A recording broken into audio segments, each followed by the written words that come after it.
Kaibigan, nagsimula sa simpleng batian na naging kakwentuhan, sa simpleng tawanan na naging halakhakan, sa simpleng tulungan na naging damayan, isang taong naging kaibigan, bunga ng nabuong samahan na puno ng kaligayahan.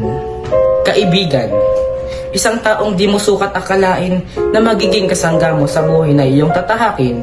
Taong maaasahan mo sa oras ng kalungkutan, di ka mag-iisa at pababayaan, bagkus yayakapin ka at dadamayan at gagawin ang lahat mapaligaya ka lang. Ako'y labis na pinagpala.